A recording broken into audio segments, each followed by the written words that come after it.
ভাৰতীয় দলৰ শ্ৰীলংকান টুৰ ইমান এটা ভাল নাছিল যদিও এই সিৰিজৰ জড়িত ভাৰতীয় দলে কোচ হিচাপে কিবা এটা লাভ কৰিলে নেকি সেই সম্পৰ্কে আমি চৰ্চা কৰিম। চাব গ'লে এই সিৰিজত ভাৰতীয় দলে নতুন খেলুৱৈ ইমান এটা ব্যৱহাৰ কৰা নাই যদিও ৰিয়ান পৰাগ কেৱল মাত্ৰ এনে এজন খেলুৱৈ আছিল নতুন খেলুৱৈ হিচাপে এই টুৰত আছিলে আৰু এই সিৰিজতে ৰিয়ান পৰাগে ODI ডেবু কৰিছিলে আৰু এই সিৰিজৰ জড়িত ভাৰতীয় দলে ৰিয়ান পৰাগক কোচ হিচাপে লাভ কৰিলে নেকি তাৰ সম্পৰ্কে আমি কথা পাতিম। প্ৰথম T20 মেচখনত ৰিয়ান পৰাগে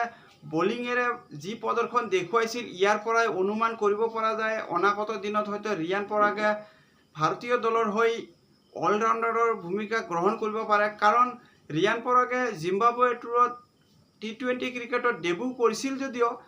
শ্ৰীলংকাৰ বিৰুদ্ধে প্ৰথম T20 মেচখনত ৰিয়ান পৰাগে যি ধৰণে বলিং কৰিছিল আৰু শ্ৰীলংকান দলক প্ৰেছাৰ মেইনটেইন কৰি তিনিটাকৈ গুৰুত্বপূৰ্ণ উইকেট লৈছিল আৰু মেচখন এনে এটা পৰ্যায়ত গৈছিলে শ্ৰীলংকান দলে মেচখন জয়লাভ কৰিবও পাৰিলেহেঁতেন, কিন্তু ঠিক তেনে সময়তে ৰিয়ান পৰাগে ভাল বলিং কৰিছিলে আৰু তিনিটা গুৰুত্বপূৰ্ণ উইকেট লৈছিল। সেই মেচখনত ৰিয়ান পৰাগে বলিঙেৰে যি পৰিদৰ্শিতা দেখুৱাইছিল ইয়াৰ পৰিপ্ৰেক্ষিততে ৰিয়ান পৰাগক দ্বিতীয় মেচখনত 4 অভাৰৰ স্পেল দিয়া হৈছিল, যদিও বা উইকেট এটাও পোৱা নাছিলে, কিন্তু টিম মেনেজমেণ্ট আৰু অধিনায়কৰ ৰিয়ান পৰাগৰ বলিঙৰ ওপৰত এটা ভৰসা জাগি উঠিছিল আৰু যাৰ কাৰণে ৰিয়ান পৰাগক 4 অভাৰৰ স্পেল কৰিব দিছিলে আৰু তৃতীয় মেচখনতো ৰিয়ান পৰাগে 4 অভাৰৰ স্পেল কৰিছিল, যদিও বা উইকেট এটাও পোৱা নাছিলে, কিন্তু বেট হাতেৰে সেই মেচখনত ৰিয়ান পৰাগে ভাল বেটিং কৰিছিলে আৰু 18টা বলৰ সন্মুখীন কৰি 24 ৰানৰ এটা ইনিংছ খেলিছিলে আৰু শুভমান গিলৰ লগত লগ লাগি প্ৰেছাৰ সিচুৱেশ্যনত 54 ৰানৰ এটা দীঘলীয়া পাৰ্টনাৰশ্বিপ কৰিছিল আৰু এই পাৰ্টনাৰশ্বিপৰ ফলতেই তৃতীয় T20 মেচখনত ভাৰতীয় দলে ভাল এটা প্লেটফৰ্ম সেট কৰিব পাৰিছিলে। তাৰোপৰি চাব গ'লে ODI শৃংখলাৰ প্ৰথম দুখন মেচত ৰিয়ান পৰাগে স্থান পোৱা নাছিল, টিম কমিউনিকেশ্যনৰ কাৰণে প্ৰথম দুখন মেচত বাহিৰ হৈ আছিল যদিও তৃতীয় মেচখনত যেতিয়া ৰিয়ান পৰাগক দলত অন্তৰ্ভুক্তি কৰা হৈছিল আৰু টিম মেনেজমেণ্টৰ সেই ভৰসাত ৰিয়ান পৰাগে সম্পূৰ্ণৰূপে থিয় হৈ নিজৰ যি পাৰিদৰ্শিতা সেই পাৰিদৰ্শিতাৰ প্ৰমাণ কৰিছিলে ৰিয়ান পৰাগে আৰু নিজৰ যি ডেবু মেচ সেই ডেবু মেচখনত বল হাতেৰে ৰিয়ান পৰাগে দমনীয় বলিং প্ৰদৰ্শন কৰিছিল আৰু সেই মেচখনত শ্ৰীলংকান বেটাৰসকলে পাথুম নিচেকাই শতকৰ দিশে অগ্ৰসৰ কৰিছিলে আৰু শ্ৰীলংকান দলে ডাঙৰ এটা পাৰ্টনাৰশ্বিপ কৰিব ধৰিছিলে আৰু ভাৰতীয় দলৰ কাৰণে ব্ৰেক থ্ৰু দিয়াৰ অতিকৈ প্ৰয়োজনীয় আছিলে আৰু দলত 3জনকৈ প্ৰপাৰ স্পিনাৰ থকাৰ পিছতো ব্ৰেক থ্ৰু দিয়াত ব্যৰ্থ হৈছিল। ঠিক তেনে সময়তে যেন অধিনায়ক ৰোহিত শৰ্মাৰ ৰিয়ানৰ ওপৰত ভৰসা জাগি উঠিছিল আৰু কেৰিয়াৰৰ দ্বিতীয় অভাৰতে ৰিয়ান পৰাগে পাথুম নিচকাক LBW আউট কৰি দেখুৱাই দিছিল নিজৰ যি বলিঙৰ এবিলিটি, সেই এবিলিটিৰ ওপৰত ৰিয়ান পৰাগে এজন প্ৰপাৰ সেট বেটছমেনক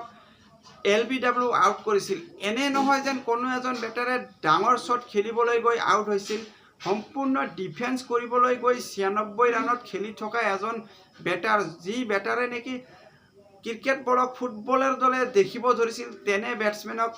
আউট কৰি ৰিয়ান পৰাগে দেখুৱাই দিছিল যে বলিঙতো ৰিয়ান পৰাগৰ সেই দক্ষতা আছে আৰু চাৰিত আশলংকা অধিনায়ক সেই আশলংকাই সিৰিজত দেখা গৈছে যে ভাল স্ক'ৰ কৰি শ্ৰীলংকান দলক আগুৱাই লৈ গৈছিল আৰু সেই আশলংকাক কম সময়তে আউট কৰিছিলে। তাৰোপৰি প্ৰথম আৰু দ্বিতীয় মেচখনত সেই ৱালালাগেৰ বেটিঙৰ কাৰণে যেন ভাৰতীয় দলে বেকফুটলৈ যাবলগীয়া হৈছিল, কিন্তু সেই বেটছমেনজনক ৰিয়ান পৰাগে আউট কৰি ৰিয়ান পৰাগৰ যে বলিঙত উইকেট লোৱাৰ যি এবিলিটি আছে তাৰ প্ৰমাণ কৰি দেখুৱাইছিল। তাৰোপৰি বেট হাতেৰে মেচখনত ৰিয়ান পৰাগে ভাল এটা ৰান কৰিব পৰা নাই, মেচখনত কেৱল মাত্ৰ 13টা বলৰ সন্মুখীন কৰি 15 ৰানৰ এটা ইনিংছ খেলিছিলে, কিন্তু দুৰ্ভাগ্যবশতঃ ৰিয়ানৰ আগত কিছু ডাঙৰ স্ক'ৰ কৰি মেচখনত হিৰ' হোৱাৰ সুবৰ্ণ সুযোগ আছিল বা নিজৰ বেটিঙৰ যি পাৰিদৰ্শিতা সেই পাৰিদৰ্শিতা দেখুৱাবৰ এটা সুবৰ্ণ সুযোগ আছিল, কিন্তু সেই ক্ষেত্ৰত ৰিয়ানে ব্যৰ্থ হৈছিল যদিও টিম মেনেজমেণ্টে ইতিমধ্যে জানে যে ৰিয়ানে বেট হাতেৰে ডাঙৰ স্ক'ৰ কৰিব পাৰে বা ৰান কৰাৰ যি এবিলিটি আছে সেয়া টিম মেনেজমেণ্টে ইতিমধ্যে জানে, কিন্তু টিম মেনেজমেণ্টৰ সেয়াই যেন পৰীক্ষা কৰিব লগা বাকী আছিল যেন বল হাতেৰে ৰিয়ানে কি কৰিব পাৰে, কিন্তু ৰিয়ানে সেই কাম যেন কৰি দেখুৱাই দিলে আৰু ডেবু মেচত ৰিয়ান পৰাগে কেৱল মাত্ৰ 54 ৰান ব্যয় কৰি 3টা গুৰুত্বপূৰ্ণ উইকেট লৈছিল আৰু যদি চাব যায় ODI ক্ৰিকেটত ভাৰতীয় দলৰ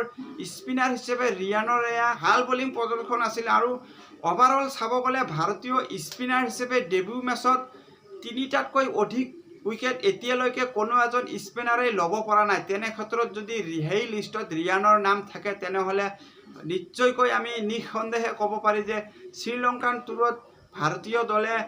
কোচ হিচাপে কেৱল মাত্ৰ ৰিয়ান পৰাগেই যেন পাইছে। সিৰিজত পৰাজয় বৰণ কৰিব লগা হৈছিল যদিও ভাৰতীয় দলৰ, কিন্তু এই সিৰিজৰ জৰিয়তে কিজানি ভাৰতীয় দলে অনাগত দিনত ৰিয়ান পৰাগক এজ এ অলৰাউণ্ডাৰ হিচাপে লাভ কৰিলে এই কথা আমি নিঃসন্দেহে ক'ব পাৰি। বেটিঙেৰে কিছু পৰিদৰ্শিতা দেখুৱাৰ প্ৰয়োজন আছে যদিও ৰিয়ানে যি প্ৰদৰ্শন কৰিছিল এই সিৰিজত সেয়া অতিকৈ ভাৰতীয় দলৰ কাৰণে ভাল খবৰ। ভাৰতীয় দলৰ কাৰণে ৰিয়ান পৰাগৰ পাৰফৰ্মেঞ্চ দিনক দিনে ভাল হওক আৰু ৰিয়ান পৰাগে অনাগত ODI সিৰিজতো ভাৰতীয় দলৰ স্থান লাভ কৰক তাৰে কামনা কৰি আজিলৈ ইয়াতে সামৰিলোঁ। ধন্যবাদ।